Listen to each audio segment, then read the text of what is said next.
The surviving record of the mountain expedition exists entirely in these highly corrupted video files. The footage captures an isolated wooden shelter, battered by a heavy blizzard, while aggressive digital artifacting constantly interrupts the feed. Beneath the visual static, the audio track reveals a pattern. Across different microphones, Maya, Kabir, Nisha, Aman, and Rohit each record the exact same realization.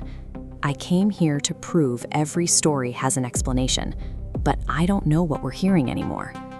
Their initial confidence in a rational world collapsed in the first 24 hours.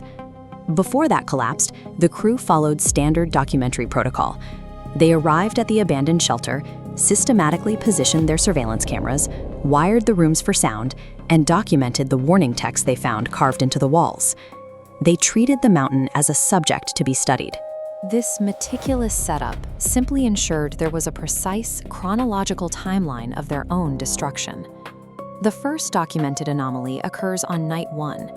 The normal environmental noise of distant mountain wind suddenly drops into total silence, immediately replaced by the audio of localized voices inside the empty shelter.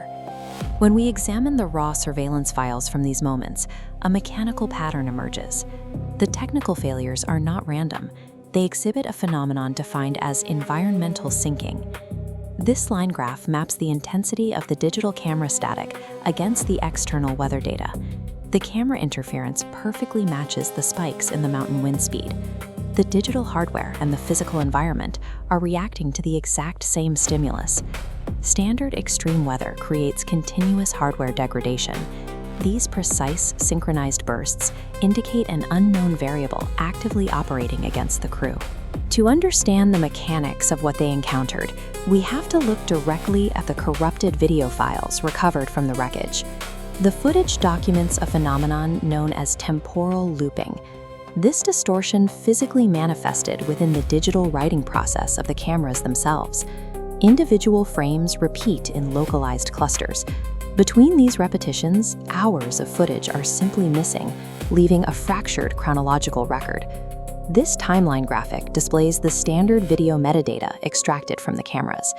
Instead of progressing forward, the numerical timestamps physically curve back to overwrite earlier entries, creating a continuous closed circle of time. The sheer volume of this data corruption forces an analytical pivot.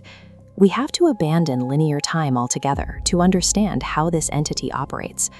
Moving away from the corrupted chronologies, the spatial data mapped across the shelter's physical floor plan reveals a second layer of anomalies.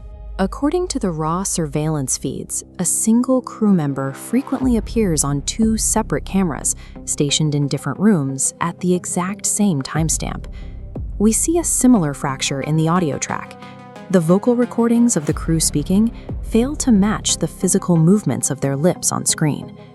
These spatial and auditory errors isolate the behavioral pattern of what the crew labeled the smiling visitor.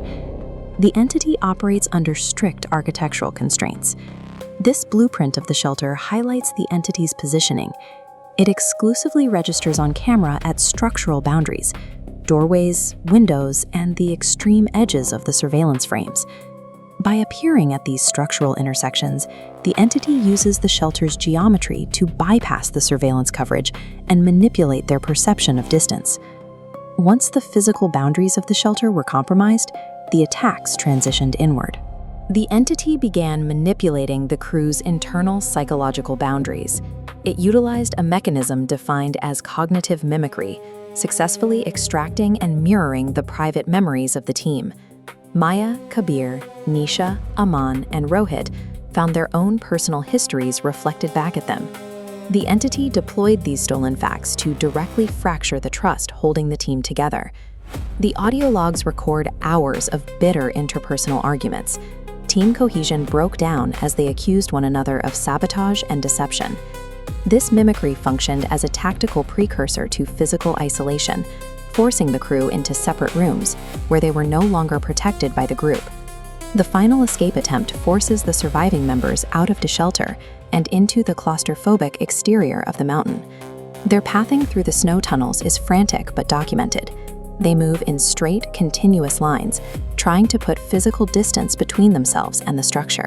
An analysis of their progression reveals a breakdown in spatial logic. The more they walk away, the closer the ambient audio of the shelter gets. This vector graphic plots their exact route. A strictly linear path mathematically warps, bending space so every step taken away points directly back. The temporal distortion and spatial looping work in tandem.